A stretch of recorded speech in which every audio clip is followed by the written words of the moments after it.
Hello everyone, and welcome to my Soap Twist 24 channel. I hope everyone is having a wonderful day. Before we begin, please hit the subscribe button and give this video a thumbs up. The cool December air in Los Angeles seemed to sink into the bones of everyone assembled at the modest, exquisite chapel on the outskirts of town. It was Christmas Eve, but no one had the holiday spirit. The sky was clouded, a dreary gray blanket that reflected the atmosphere within. Black limos lined the curb, as mourners wearing dark jackets and gloomy looks walked slowly through the doors. Luna Nozawa's burial was a private ceremony, prepared swiftly after the terrible news of her death traveled through the Forrester, Logan, and Spencer families' close-knit circles. Poppy Nozawa stood at the entryway, her face pale and haggard, her eyes red from nights of sleepless anguish mingled with a complex relief she dared not express aloud. Luna's aunt and adoptive grandmother, Lee Finnegan, stood by her with a tough smile on her face, though her hands quivered slightly as she greeted approaching guests. Luna's biological grandmother, Sheila Carter, hovered nearby, eliciting pointed glances and murmured comments from people who knew all too well the destruction Luna had unleashed in her dying months. The chapel interior was modestly decorated, with white lilies and roses put around a closed casket at the front, and a huge portrait of Luna smiling innocently from her early days in Los Angeles propped against it. That smile now felt like a bitter irony, a reminder of the charming intern who had arrived full of hope only to fall into darkness, kidnappings, murders, obsessions that had split families apart. Few tears were shed for the woman she had become, but the loss of what could have been was palpable. As the organ played a quiet, melancholy hymn, the doors reopened, and the audience fell silent. A young woman went inside, gently removing her dark shades, displaying features that stopped hearts and elicited gasps from those at the entryway. She looked absolutely like Luna, with the same delicate bone structure, dark hair cascading in beautiful waves, and large eyes that had carried so much promise. But there was something distinct about her gaze, a subtle hardness, a composure that spoke of a life away from the glitz and drama of Los Angeles fashion houses. This was Lyra Nozawa, Luna's twin sister, a secret Poppy had kept hidden for years. Lyra, born minutes after Luna in a dramatic delivery in a remote clinic far from the city lights, was discreetly given up, leaving Poppy distraught and unable to care for two children while chasing her own passing aspirations. Lee had known, of course, family secrets were rarely kept hidden from her, but she had honored Poppy's decision, or so she claimed. Lyra had come from all over the country, drawn by news reports of her sister's tragic death. She was killed by a car while fleeing authorities after escaping jail, her criminal past finally catching up with her. Lyra hesitated in the doorway, studying the room with a mixture of curiosity and reserved emotion. Whispers echoed around the pews. Steffi Forrester sat near the front with Finn, turned and froze, clutching her husband's arm. "Finn, that's impossible," she said. Finn, Luna's biological father, who had just lately discovered the truth, felt a rush of nausea. The likeness was remarkable and disturbing. Bill Spencer, sitting further back with Katie and Will, narrowed his eyes as memories of Luna's machinations returned. Will, who had been most completely enmeshed in Luna's web, stared openly, his face pale as old scars returned. Poppy turned to face the ruckus, and her breath hitched. "Lyra," she muttered, her voice breaking. For the first time in over 2 decades, the twins made eye contact. Lyra's visage softened briefly, showing a hint of weakness, before hardening again. She approached gently, her heels tapping across the glossy floor, ignoring the glances. "Mother," Lyra replied calmly, the word loaded with years of unanswered questions. "I got the news. Thought I should pay my respects to the sister I never knew I had until it was too late." Poppy reached out, tears streaming down her cheeks. I didn't know how to find you. It was all a mistake. Please." Lee went forward and gently but firmly placed a hand on Poppy's shoulder. "This isn't the time," she whispered softly, her gaze fixed on Lyra, looking for traces of the instability that had seized Luna. "Sheila," never one to remain silent, moved forward. You're her twin? My granddaughter has a twin.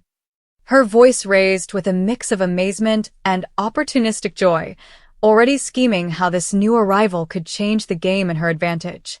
The minister cleared his throat, signifying the beginning of the service, but the mood had changed irreversibly. Lyra took a seat in the back row, hands folded in her lap, eyes locked on the casket. Lyra listened closely as the eulogies began, short and careful, avoiding the darker chapters of Luna's life. She had only learned about her sister via dramatic headlines. Finn gave a brief remark, his voice firm but strained. He spoke on unmet potential and family ties that remained strong even in the face of tragedy. Steffi clasped his palm, her recollections of Luna's warnings still vivid. Bill chose not to reply, his relief at Luna's death too raw. Instead, he observed Lyra, wondering if trouble came in pairs. Lyra approached Poppy again after the service, as mourners wandered around in the reception area, sipping coffee and conversing quietly. Tell me about her, she asked quietly. The real her. Not the monster the news made her out to be. Poppy paused, looking at Lee for reassurance. Luna was complicated. She came here full of hope, interning at Forrester Creations. She fell in love, or thought she did, with RJ, then things changed. She learned about her father, Finn, and it broke something in her. Lyra's gaze tightened. And you? You gave me away, but kept her. It wasn't like that, Poppy argued. I was young, scared. Your father, it was a fleeting thing. I thought one child was all I could handle. Lee interjected, Lyra, perhaps we can talk privately. There's much you don't know. However, Lyra was not ready for reconciliation. A seed of resentment had taken root deep inside her, nurtured by a childhood feeling of incompleteness, always wondering about the family who had abandoned her. Hearing about Luna's crimes, holding people captive and murdering in cold blood, sparked something worse. Was it nurture or nature? Was Luna's downfall unavoidable, or the result of this disordered society of luxury and betrayal? As the afternoon progressed, Lyra slipped away briefly, standing alone by the hearse, watching at the casket being loaded. A part of her regretted the sibling link that never existed, the shared childhood that was denied. Another section was riddled with questions. Why had Luna snapped? What secrets had pushed her to these extremes? Back inside, the topic naturally moved to the visitor. Hope Logan, the eternal optimist, approached Will. She looks exactly like her. It's eerie. Will nodded, still frightened. Luna almost destroyed everything. What if this one? Electra, his girlfriend, overheard and scowled. Don't judge her yet. Maybe she's nothing like Luna. Steffi wasn't convinced. She pulled Finn aside and whispered, We can't let our guard down. Twins, it could be a whole new nightmare. Sheila, eavesdropping, smiled to herself. A new granddaughter, perhaps one she can shape or at least employ. Lyra reappeared as the crowd dispersed and approached Finn directly. Finn nodded, perplexed. So you're also my father? Biologically, yes. Luna was a shock for all of us. I read about it, Lyra said. The kisses, the obsession. She wanted what she couldn't have. Finn examined her face for signs of instability. And you? Why are you here? To understand, Lyra said steadily. And maybe to claim what's mine. Family, after all. The words hung in the air, a veiled threat or promise. No one could tell. Poppy watched, torn between the need for redemption and the fear of history repeating. Lyra remained at the burial in the nearby cemetery until dusk fell and the mourners had left. The site was prepared, and the casket was lowered into a pile of new earth. She laid a single white rose on top, whispering, Rest, sister. But I'm here now. In the distance, the lights of Los Angeles twinkled, oblivious to the new shadow's arrival. Lyra Nozawa had come for a burial, but she planned to stay, for answers, connections, and possibly retribution against those who had aided or abandoned Luna's demise. The family drove away, and uneasy connections formed in whispers. Bill told Katie that she should keep a watchful eye on Will. Steffi vowed to defend her family at any cost. Sheila planned introductions, and Poppy wished that this twin would be the light Luna never was. However, Lyra's motivations remained hidden, as deep as the casket below. She had grown up in a peaceful world, away from the limelight and rivalries, and had established an independent lifestyle. However, the tug of blood was great. Seeing the wealth, drama, and power plays sparked ambitions she had no idea she possessed. That night, Lyra unpacked a tiny bag in a modest hotel with a city view. Among her garments was a locket with a portrait of a baby, possibly her own or one Poppy had sent anonymously years before. She looked at her reflection and saw Luna staring back. "I won't make your mistakes," she said softly, "but I will make them pay if they hurt you or me." Christmas morning dawned bright, but for the interwoven families, the holiday brought fresh tensions. Lyra's arrival has far-reaching consequences. Poppy insisted on inviting her to Christmas festivities, while Lee was skeptical yet supportive. Eric staged a modest celebration in the Forrester mansion, with the twins' presence avoided until Lyra visited, brought by a guilt-ridden Poppy. Conversation stalled when she reached the huge living room, which was adorned with glittering lights and a massive tree. Rich looked at her cautiously, memories of Luna's deceptions fresh. Brooke, always kind, extended a warm welcome. "We're sorry for your loss. Luna was a part of our world for a time," Lyra said gently. "Thank you. I've heard so much about Forrester Creations, the designs, the legacy." Zend maintained his distance, recalling his own entanglements with Luna. But younger members, such as RJ, felt an odd pull. The face was recognizable, but the demeanor was calmer and more collected. During dinner, stories emerged hesitantly. Lyra gave details about her life, a regular upbringing with adoptive parents, education, and a career in graphic design away from fashion's harsh edge. "I always felt something was missing," she confessed. Finn later grabbed her aside and said, "Now I know why. If you need anything, tests, confirmation, I'm here." Lyra raised an eyebrow. "I might take you up on that. And maybe a job? I have skills that could help at Forrester." Steffi overheard, sirens blaring. Is Nozawa back in the company? After everything? But Eric, sensing opportunity or possibly pity, reflected, we could always use fresh talent. As gifts were exchanged, Poppy gave Lyra a little package containing a family heritage jewelry. Tears flowed, genuine this time. For a brief while, ties appeared to be conceivable. In quiet periods, Lyra's thoughts clouded. Reading previous stories on her phone about Luna's crimes, the framing of Poppy, the killings of Hollis and Tom, and her confinement in the beach house, she felt a surge of protectiveness. Luna had been broken by rejection and secrets. Lyra would not break. She would enter, discover, and determine who had driven her sister over the line. Will approached her tentatively at the beach house later, where a younger throng gathered. "You look exactly like her." "It's strange."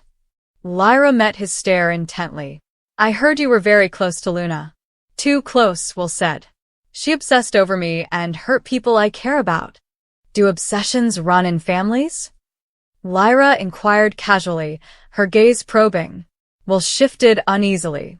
"I hope not," Electra observed from a distance, jealousy tinged with mistrust. The days blended into the new year, with Lyra gradually integrating. She moved into Poppy's guest room, gently mending fences. Lee provided medical advice while discreetly testing for the mental health markers that had tormented Luna. Lyra began her career at Forrester as an assistant designer, with fresh and innovative ideas. Praise came quickly. Eric impressed, Ridge reluctantly acknowledged talent. But fissures developed.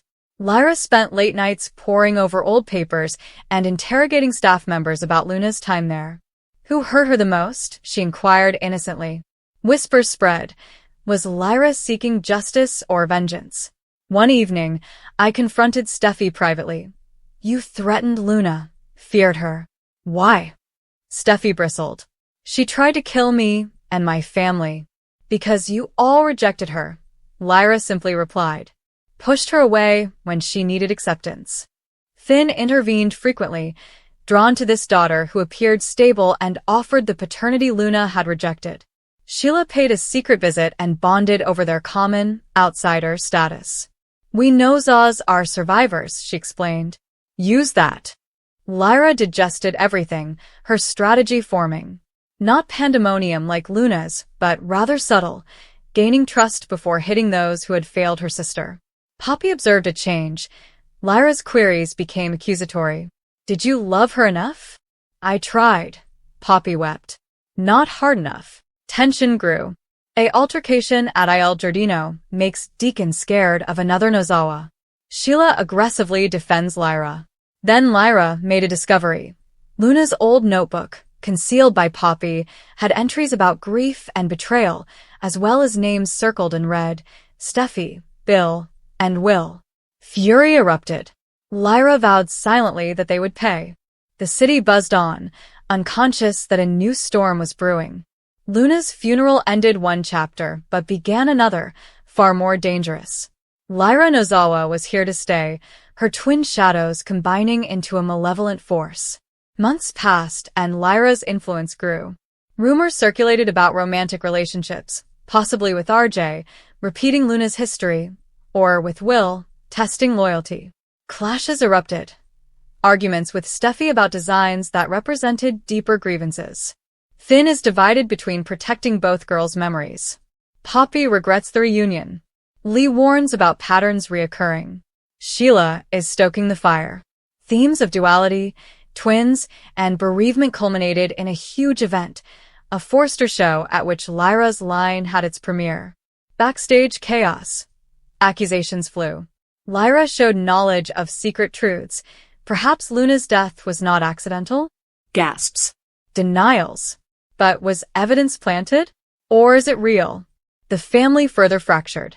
Lyra stood center stage as cheers erupted, smiling like Luna once did, innocent and promising. But inside, vengeance raged.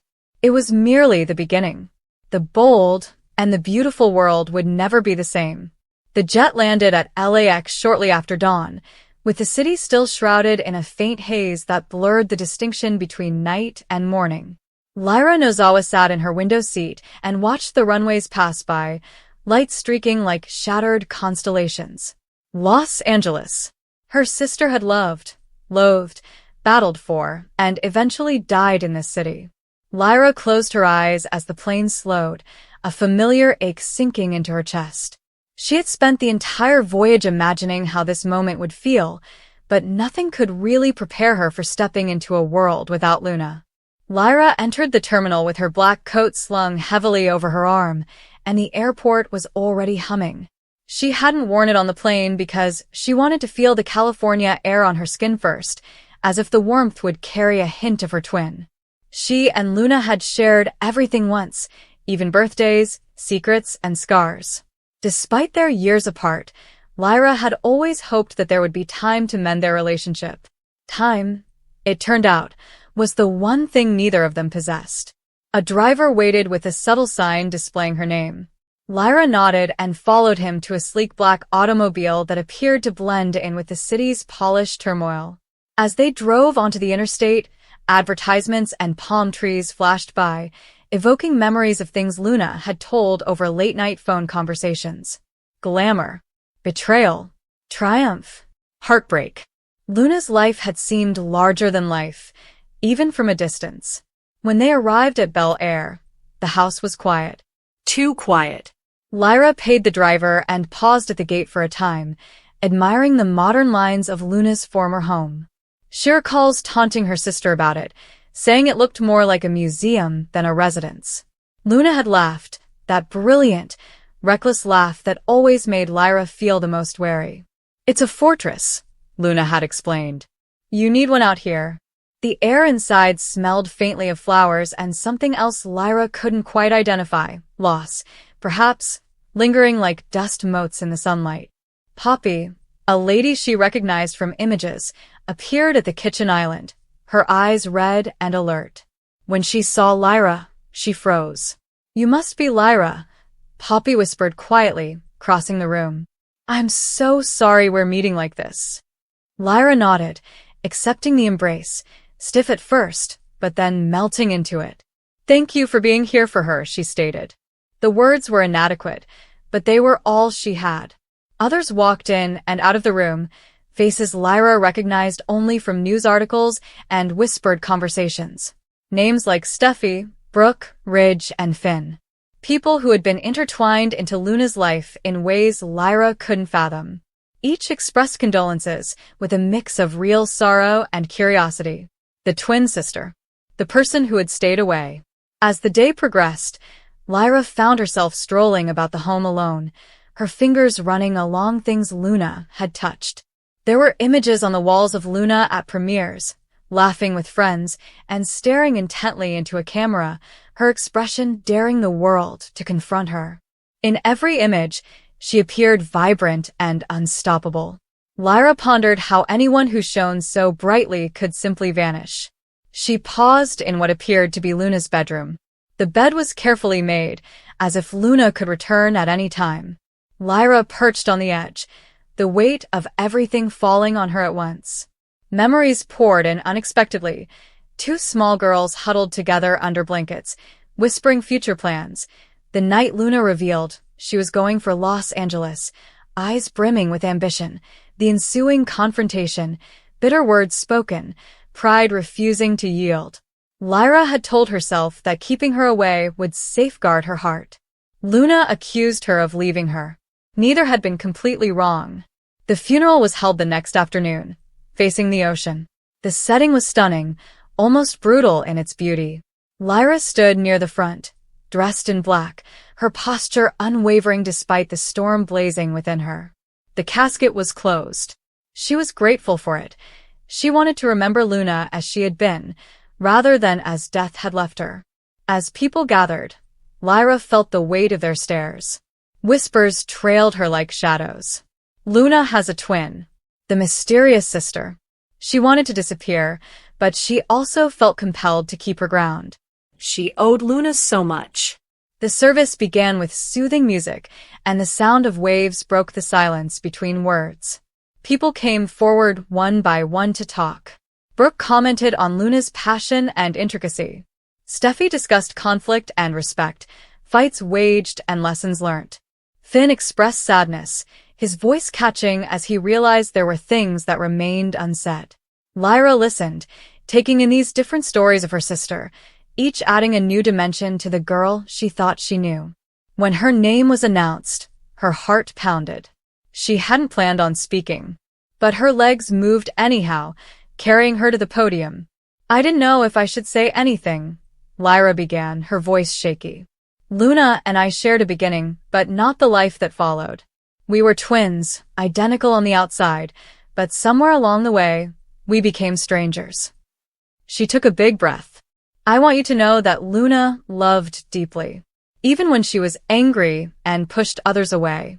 It fire you all talk about, it was her heart. And I'm sorry, I didn't always grasp it.